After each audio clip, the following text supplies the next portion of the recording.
عباده الذين اصطفى أما بعد فأعوذ بالله من الشيطان الرجيم بسم الله الرحمن الرحيم جاء الحق وزهق الباطل إن الباطل كان زهوقا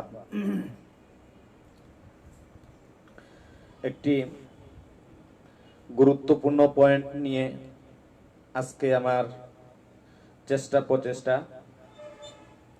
সেটা হচ্ছে মাঝে মাঝে মিডিয়ায় এসে কিছু লোকজন শরীয়তের অপব্যাখ্যা শরীয়তের মনগড়া ব্যাখ্যা এগুলা দিয়ে অলরেডি তাদের অপচেষ্টা চালিয়ে যাচ্ছেন, যেগুলাতে তারা শুধু সরব হওয়াতে আমাদের ব্যাপারটা অরিজিনাল ইসলামের বিধিবিধান কোরআন হাদিসের পিওর বিধিবিধান অস্পষ্ট রয়ে যায়। সেগুলাকে স্পষ্ট করার জন্য এই ক্ষুদ্র প্রয়াস। তো আমরা প্রচলিত বা কথিত এক আহলে হাদিসের এক ভাইয়ের মনগড়া একটা বক্তব্য আমরা একটু শুনে আসি, তাতে আমাদের বিষয়টা একটু ক্লিয়ার হবে। এই তথাকথিত মাযহাব আপনাকে এখনই খোলা তালাক দিতে হবে, কারণ মাযহাব টার্গেট না, আমাদের টার্গেট হচ্ছে জান্নাত।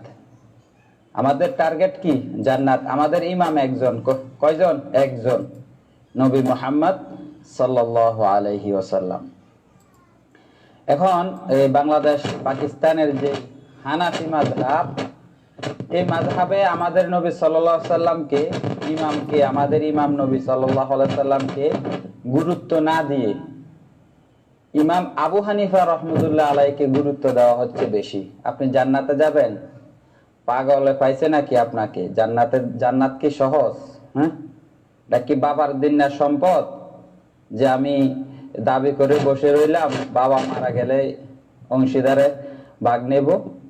অসম্ভব, এরকম না।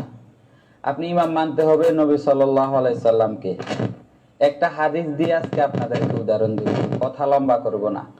যদি জনাব, এখানে একটা বিষয়, সেটা হচ্ছে ইমাম আবু হানিফা রহমতুল্লাহি তাআলা আলাইহি অথবা তার সমপর্যায়ের চার ইমামের কাউকে অনুকরণ ছাড়াই আপনি বলতেছেন জান্নাতে যাবেন। মাযহাব না মানা অবস্থায়, মাযহাব গ্রহণ করা ছাড়াই জান্নাতে যাওয়ার স্বপ্ন দেখা, জান্নাতে যাওয়ার আশা ভরসা রাখা নিতান্তই একটা বুকামি ছাড়া আর কিছু হতে পারে না।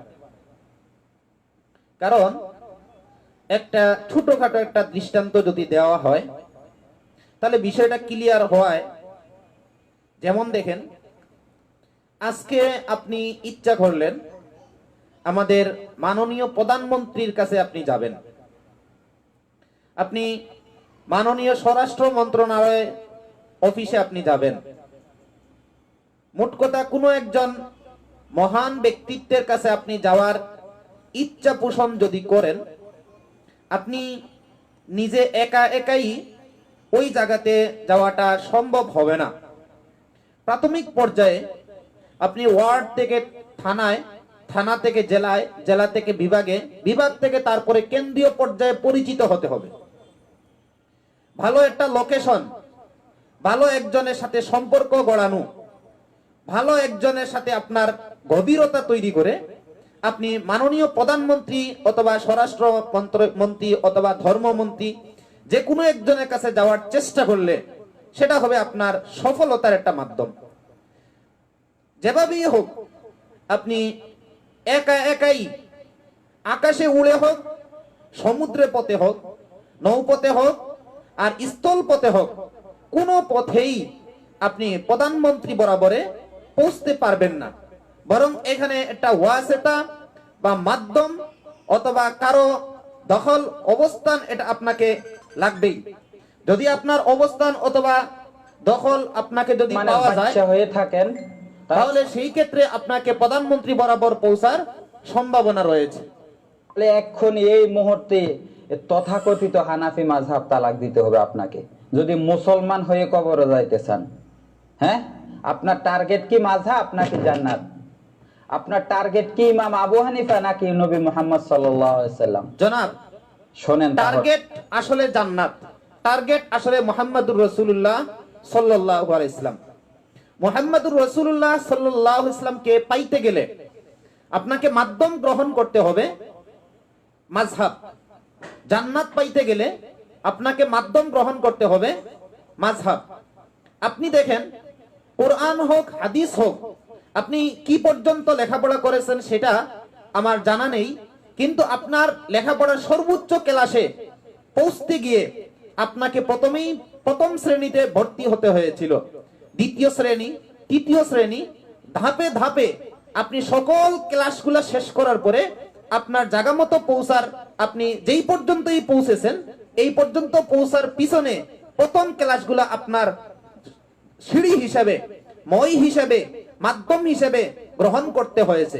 এবার যদি আপনি বলেন আমার তো টাইটেল মাকসাদ, আমার তো বুখারী মাকসাদ, আমার তো তিরমিজি শরীফ মাকসাদ, আমার তো কোরআন শরীফ মাকসাদ, আমি কায়দা কেন পড়বো, আমপারা কেন পড়বো, ক খ এগুলা কেন পড়বো, ও আ এগুলা কেন পড়বো, এটা যদি বলেন অনর্থক, আসলে আপনি সিস্টেম বুঝতে পারেন নাই।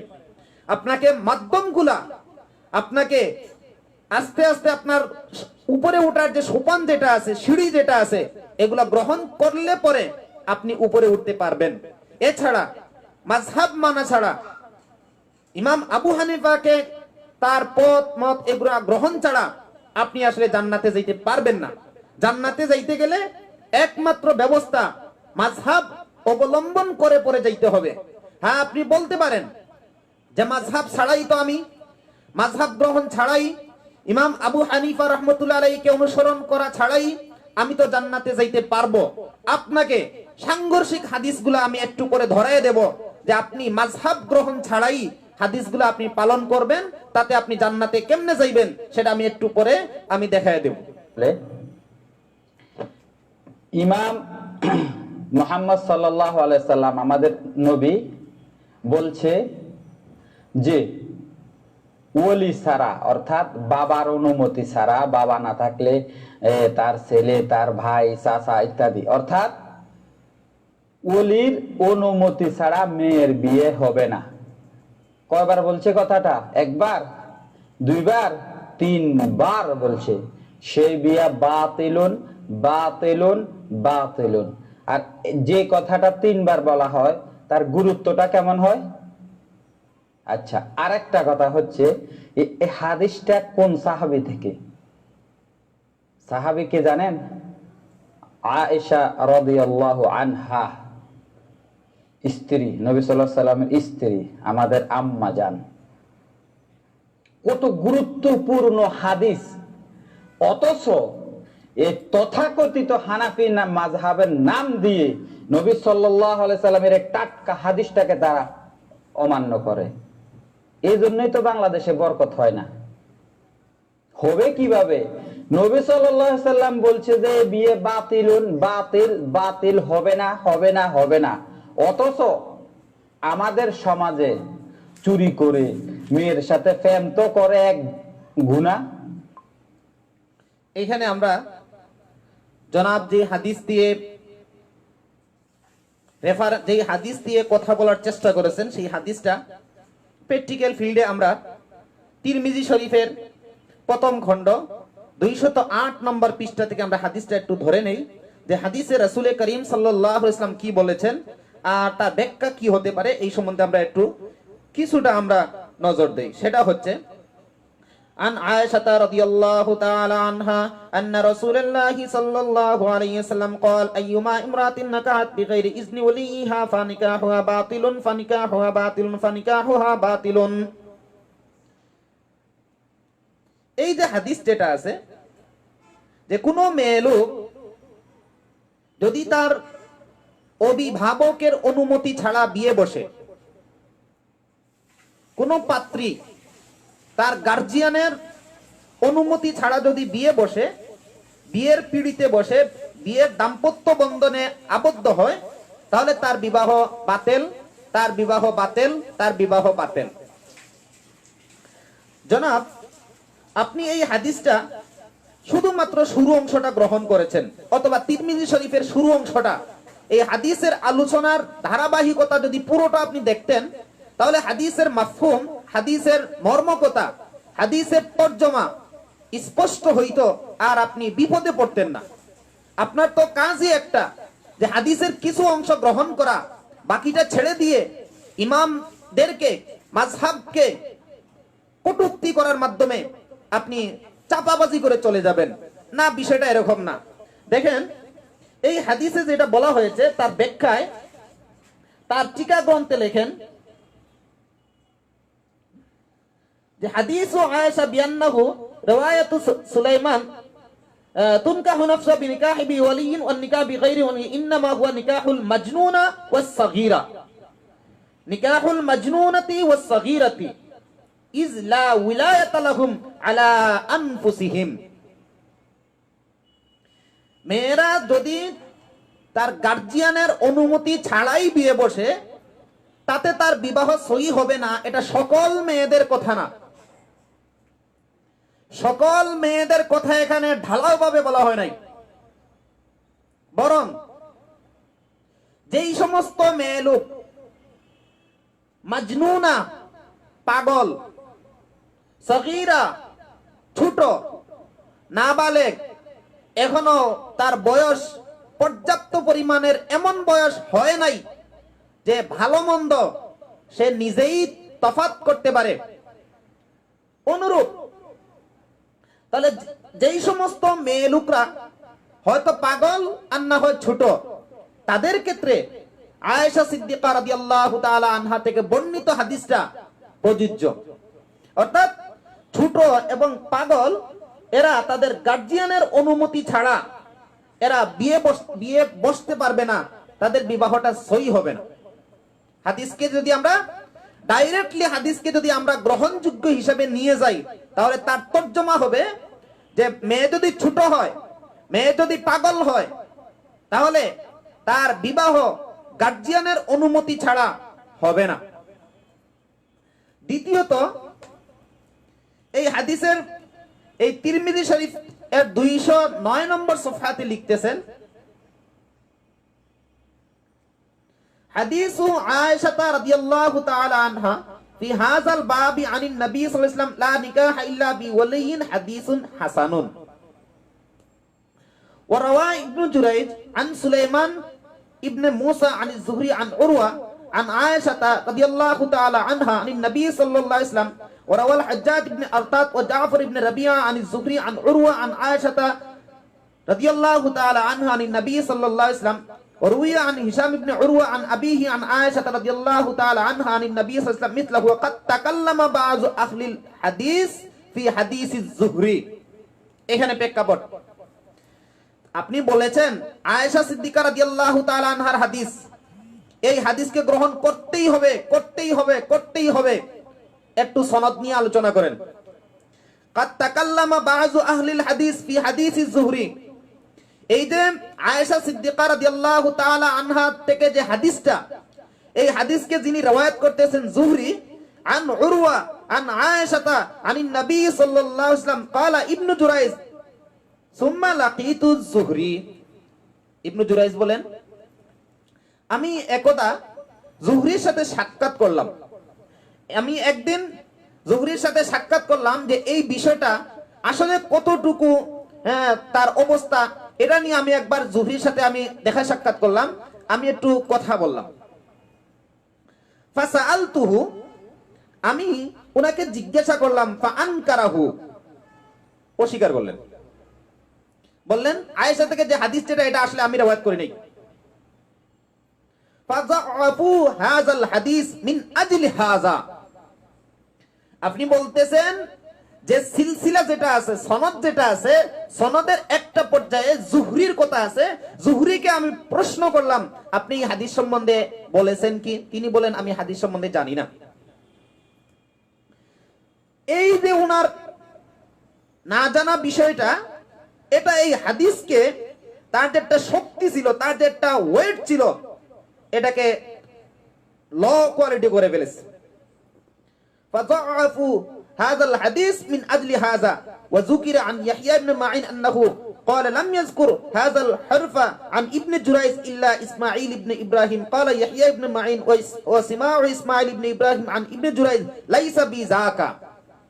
প্রথম গেলে এক জায়গায় উনি বলছেন হাদিসকে অস্বীকার করছেন যে আমি এরকম বলি নাই, এরপরে সিমাউ ইসমাঈল ইবনে ইব্রাহিম আন ইবনে জুরাইজ লাইসা বিযালিক, ইসমাঈল ইবনে ইব্রাহিমের শ্রবণটা ইবনে জুরাইজের সাথে ইবনে জুরাইজ থেকেও হয় নাই।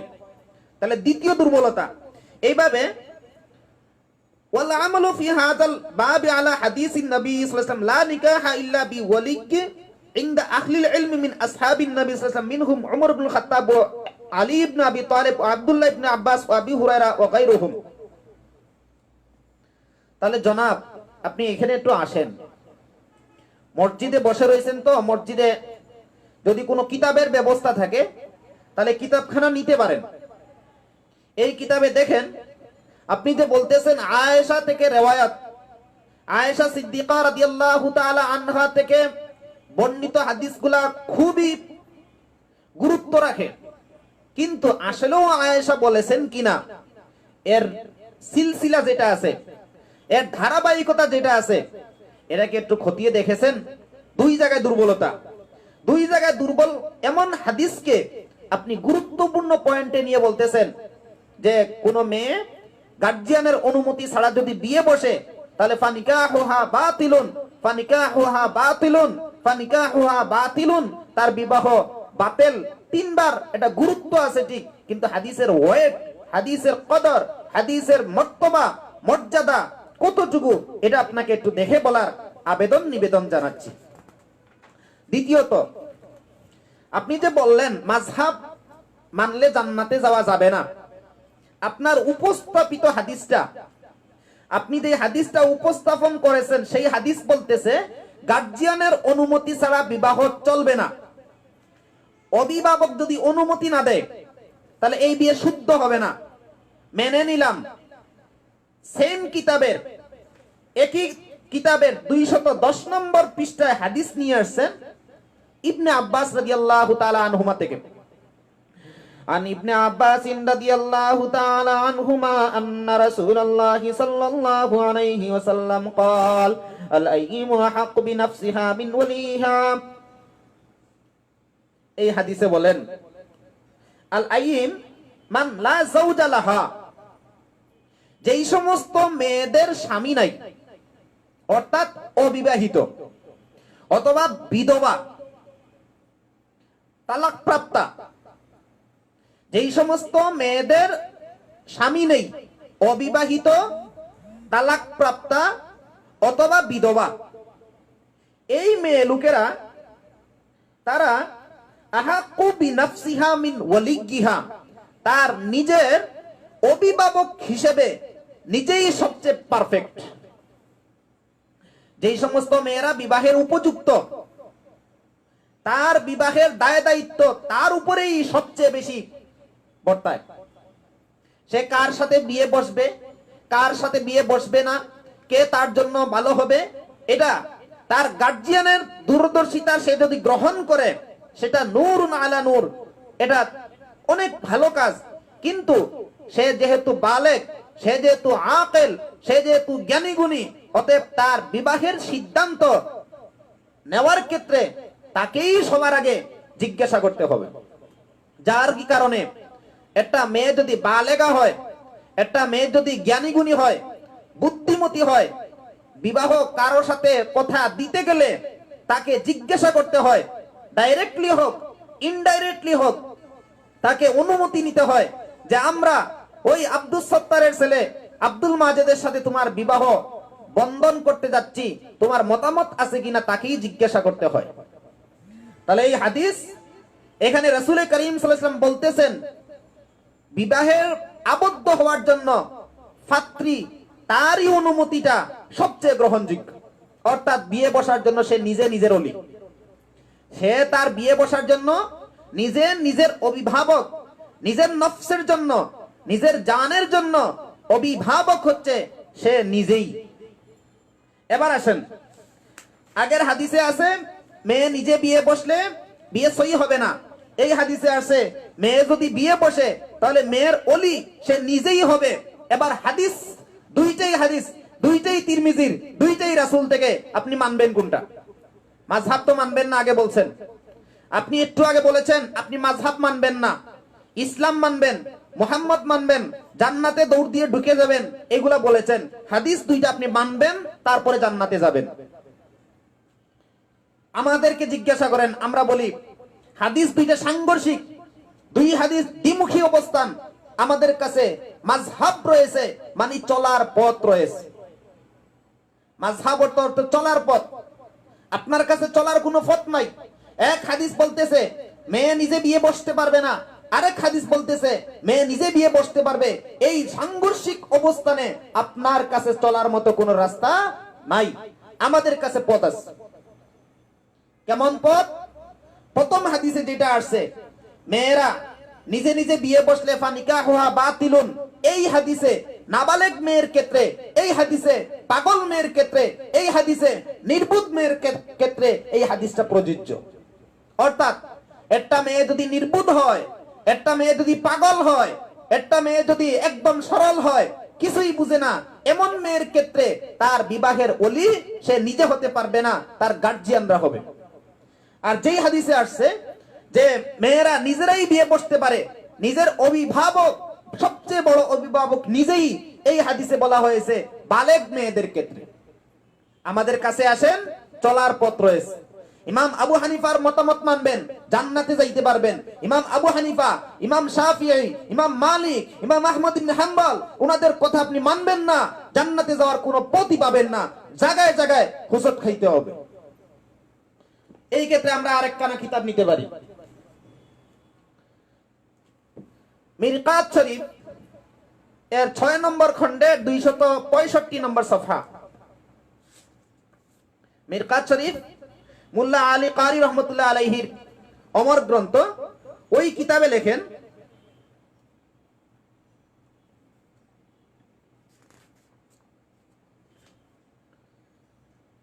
এইখানে দেখেন, আল আইমু বিতাসদীদিল ইয়াইল মাকসুরা ইমরাতুন লা যাওজা লাহা সগীরাতান কানা আও কাবীরা।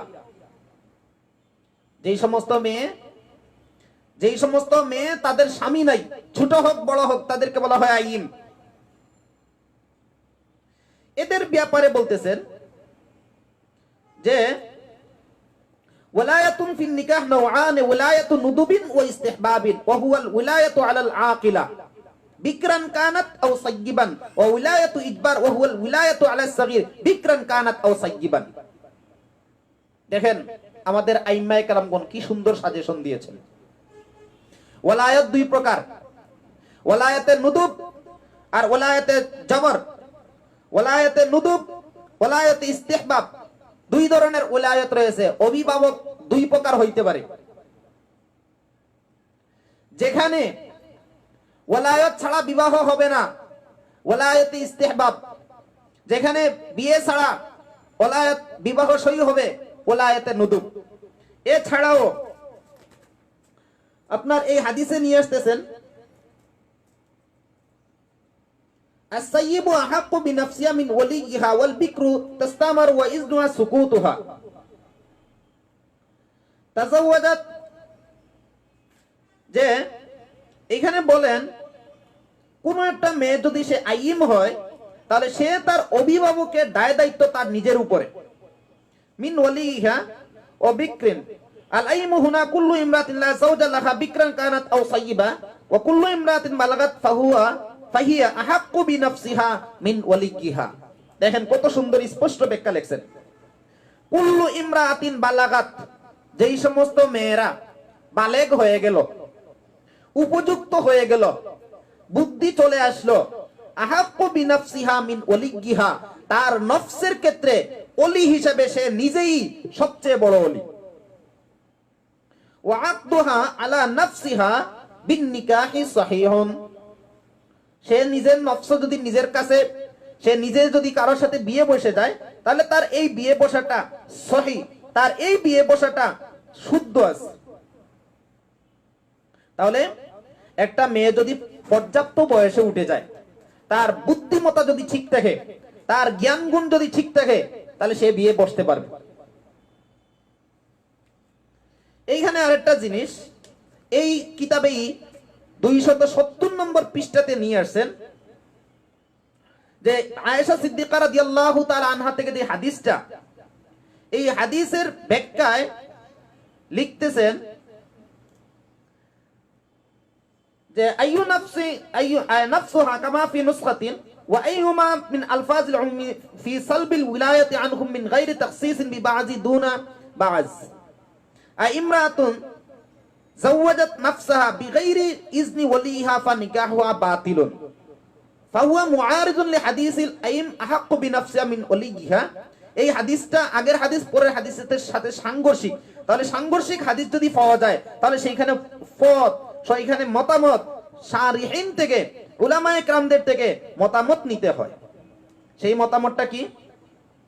আপনি যে হাদিসটা নিয়ে আসছেন, অর্থাৎ আয়েশা সিদ্দিকা রাদিয়াল্লাহু তাআলা আনহা থেকে যে হাদিসটা আনা হয়েছে, আপনি আনছেন, সেই হাদিসের ব্যাখ্যায়ও লেখা আছে আয়েশা সিদ্দিকা রাদিয়াল্লাহু তাআলা আনহা নিজেই হাদিসটা বলেছেন, নিজেই এই হাদিসটাকে এইভাবে বলেছেন, কিন্তু উনার থেকেই আপনার মেয়েদেরকে নিজের অনুমতিতে, নিজের সিদ্ধান্তে বিয়ে দেওয়ার ইতিহাস রয়েছে। আমরা যাইতে পারি আরেকটা কিতাবে, সেই কিতাবটা হচ্ছে আল মুহিতুল বুরহানি। আল মুহিতুল বুরহানির আপনার জিলদ নম্বর 4, সাফহা নম্বর 61, 4 নম্বর ভলিউমের 61 নম্বর পৃষ্ঠায় লিখেন আল হুররাতুল আকিলাতুল বালিগা, একটা স্বাধীনা মেয়ে, সে যদি বালেগ হয়, সে যদি জ্ঞানী হয়, আর ইজা যাওয়াজাত নাফসাহা মিন রাজুলিন, নিজে কারো সাথে বিয়ে বসে গেছে, শর্ত কিন্তু আছে, বালেগ হবে, জ্ঞানী গুণী হবে। অর্থাৎ আমাদের দেশের পরিভাষায় একটা বিবাহের উপযুক্ত মেয়ে, একটা সুস্থ মস্তিষ্ক বিবাহের উপযুক্ত একটা মেয়ে, সে যদি কোনো একটা পুরুষের সাথে বিয়ে বসে যায়, তাহলে তার দুই সুরত হবে। হয়তো ওই ছেলেটা তার জন্য পারফেক্ট, উপযুক্ত, আর না হয় ওই ছেলেটা তার জন্য অনুপযুক্ত হবে। যেই ছেলের সাথে সে বিয়ে বসছে, ছেলেটা তার সাথে ফুললি ম্যাচিং, তার বংশে, তার ধর্মে, তার মালে সম্পূর্ণ সাইড মিলাইয়া অলরাউন্ডার মেয়ের সাথে ফুললি মেকআপ হয়, ম্যাচিং হয়, এমনটা যদি হয়, তাহলে দুইটা সুরত, একটা হচ্ছে যেই ছেলের সাথে বিয়ে বসছে ছেলেটা তার জন্য ফুললি ফিট, আর আরেকটা ছেলে, যেই ছেলে তার জন্য ফুললি আনফিট। মেয়ে যদি নিজে নিজে বিয়ে বসে, তাহলে যার সাথে বিয়ে বসলো তার সাথে বিয়ে বসাটা, ওই পাত্রটা দুই কোয়ালিটির কোন একটা কোয়ালিটিতে পড়বে। হয়তো ছেলেটা তার উপযোগী, আর না হয় অনুপযোগী। উপযোগী যদি হয় তাহলে সেই ক্ষেত্রে তো কোনো আলোচনাই নাই, তাদের বিয়েটা সহি। সে যদি তার মুআফিক, তার উপযোগী একটা পাত্রের সাথে বিয়ে বসে, তাতে কারো কোনো দ্বিমত নাই। আর যদি অনুপযোগী জায়গায় যদি বিয়ে বসে, যার সাথে বিয়ে বসছে সে তার উপযোগী না, এমনটার সাথেও যদি বিয়ে বসে, তাতেও কারো কোনো দ্বিমত নাই, যদি মেয়েটা উপযুক্ত হয়, বয়স্ক হয়। যাওয়াজাত নাফসাহা মিন রাজুলিন হুয়া কুফুউন লাহা আও লাইসা বিকুফুকিন লাহা নাফাজান নিকাহ ফি যাহিরি রিওয়ায়াতি আবি হানিফা ওয়া হুয়া কওলু আবি ইউসুফ। ইমাম শাইখাইন বলেন, ইমাম আবু হানিফা, ইমাম আবু ইউসুফ, ওনারা বলেন যে সে যেমন পাত্রেতেই বিয়ে বসুক তার বিয়েটা সহি। ইল্লা আন্না যাওজা ইদা লাম ইয়াকুন কুফওয়ান ফালিল আউলিয়াই হাক্কুল ইতিরাজ। তবে হ্যাঁ, মেয়েটা বিয়ে বসছে একটা ছেলে, যেই ছেলেটা আসলে তার সাথে ম্যাচিং না, এমন সুরতে আউলিয়ায়ে কেরাম, অর্থাৎ এই মেয়ের গার্জিয়ানরা কমপ্লেইন করতে পারে, আপত্তি করতে পারে। ফালিল আউলিয়াই হাক্কুল ইতিরাজ, তারা দাবি জানাইতে পারে। কি দাবি? রাওয়াল হাসান আন আবি হানিফা রাহিমাহুল্লাহু তাআলা আন্না যাওজা ইযা লাম ইয়াকুন কুফুয়ান লা ইয়ানফুযুন নিকাহ।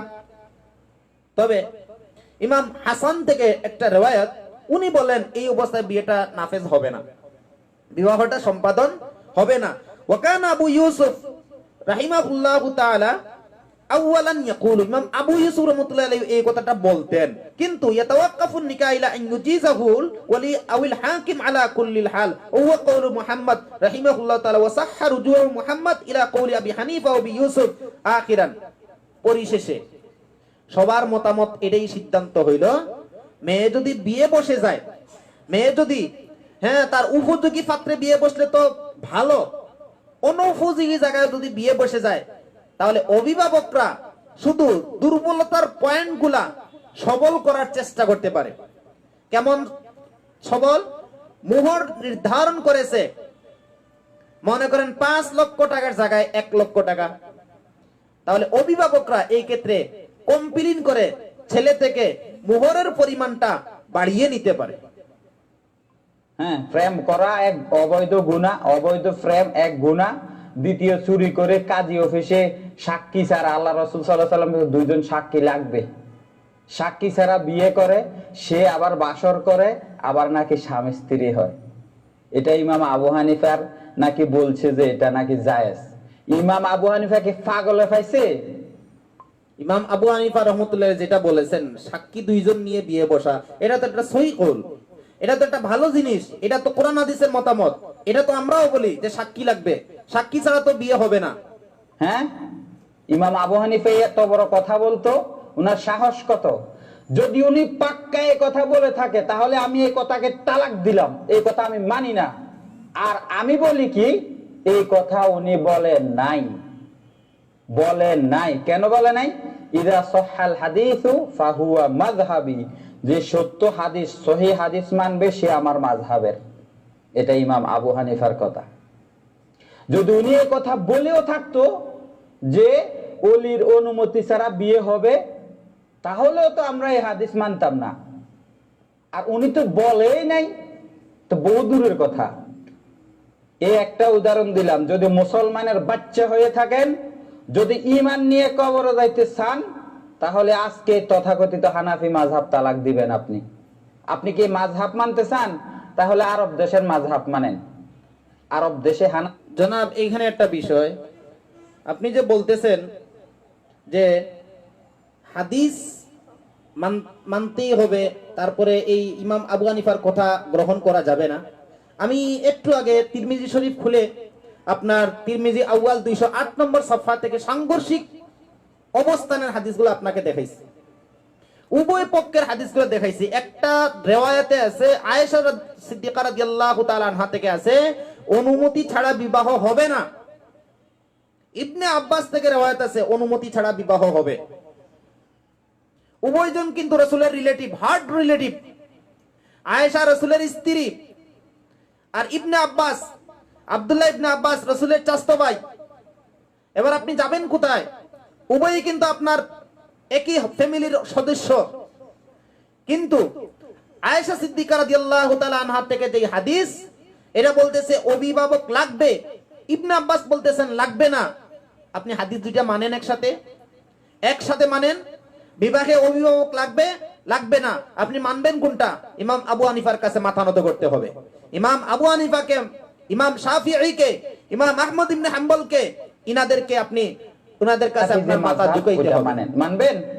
যদি হানাফি মাযহাবে আপনার এতই সন্তুষ্ট পান, তাহলে আমাদের সাথে যোগাযোগ করেন। হানাফি মাযহাবের আসল রূপ কি আমরা বলবো।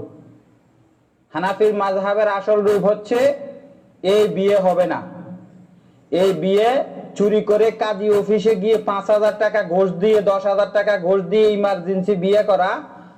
হ্যাঁ, মেয়েকে ভাগিয়ে নিয়ে, পুরুষের অনুমতি লাগবে না। পুরুষে বিয়ে করলে পিতামাতার অনুমতি লাগবে না। যদি একসাথে মিলেমিশে হয় আলহামদুলিল্লাহ, বেটার।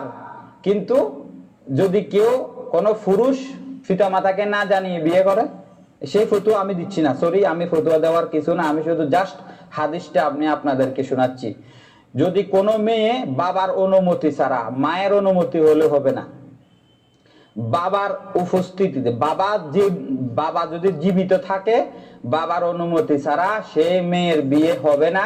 কয়বার বলছে আল্লাহ রাসূল সাল্লাল্লাহু আলাইহি সাল্লাম? 3 বার বলছে।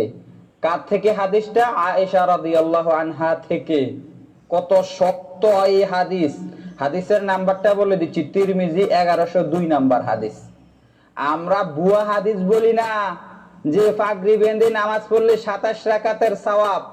এই হাদিস আমি 33 বছর বয়সে মানে 34 বার শুনছি, কিন্তু এখনো এই হাদিসের কোনো ভিত্তি আমি পাই নাই। এসব ভুয়া হাদিস আমরা বলি না, আমরা টাটকা হাদিস বলি। এবার কি বুঝে আসছে যে ইমাম আবু হানিফার এই তথাকথিত মাযহাব তালাক দিতে হবে আপনাকে? জায়েজ, এই মুহূর্তে আপনি এটা তালাক দিতে হবে। আপনি ইসলাম শিখবেন। ইমাম আবু হানিফা রাহমাতুল্লাহর মাযহাবকে বারবার বেচারা বলতেছেন তালাক দিতে। আফসোসের বিষয়, অত্যন্ত দুঃখ লাগে, কষ্ট লাগে, যেখানে আইম্মায়ে কেরামগণ তাদের পুরোটা জীবন আমাদের জন্য বরাদ্দ করে ইসলামের বিধিবিধানগুলা আমাদেরকে খুব সাজিয়ে গুছিয়ে আমাদেরকে দিয়ে গিয়েছেন। বেশ কিছু অপশন আছে, যেই অপশনগুলাতে ইমামদের 4 ইমামের মতামত ছাড়া আমাদের হাদিস মানার কোনো পরিবেশ নাই। আপনি আসেন, হাত বাঁধার হাদিস, নামাজে হাত বাঁধার হাদিস। এক হাদিসে আছে বুকের উপরে হাত বাঁধেন, আরেক হাদিসে আছে নাভির উপরে হাত বাঁধেন। দুইটাই হাদিস মানেন।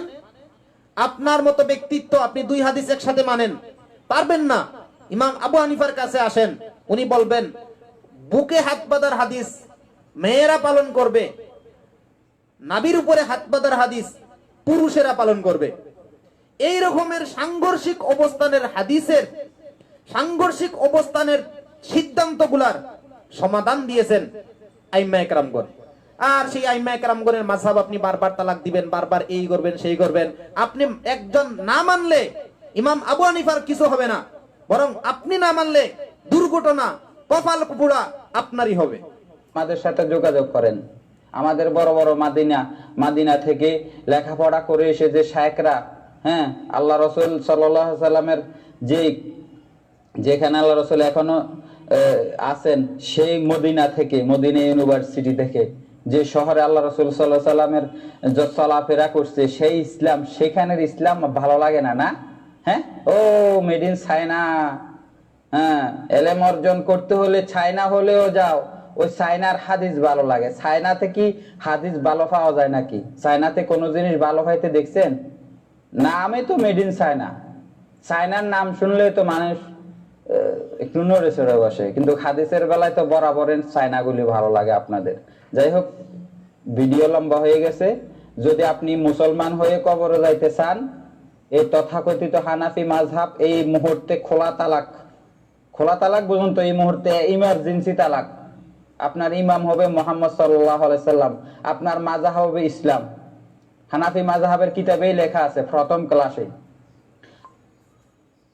ইমান হবে ইসলাম আর মাযহাব হবে মুহাম্মদ।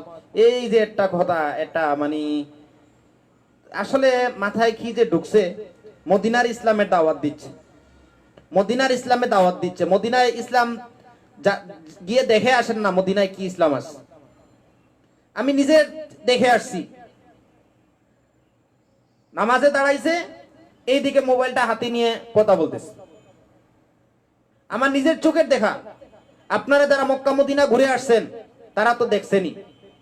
এই যে একটা বারবার খালি মদিনায় আসেন, মক্কায় আসেন, মক্কার ইসলাম পালন করেন। আপনারা আসলে মক্কা নগরী, মদিনা মুনাওয়ারা, এটা আসলে কোনো কুদওয়া না। কোরআন এবং হাদিস, রাসূলের সুন্নত, এগুলোই হচ্ছে একমাত্র অনুসরণের উপযোগী। যাক, আমরা দোয়া করব যেন ইনারা এখনো ভুল বুঝাবুঝি থেকে সংশোধন হয়ে সৎ পথে চলে আসেন। আমরা হযরতদেরকে দাওয়াত করব, আপনারা এই জনগণকে কোরআন হাদিসের অপব্যাখ্যা দিয়ে, ভুল ব্যাখ্যা দিয়ে আপনারা জনগণকে আদাল্লু ওয়া আদাল্লু, নিজেও গুমরাহ হবেন না, উম্মতকেও গুমরাহ করবেন না। আল্লাহ তাআলা আমাদের প্রত্যেককে তৌফিক দান করুক। আমিন। ওয়া আখিরু দাওয়ানা আলহামদুলিল্লাহি রাব্বিল আলামিন।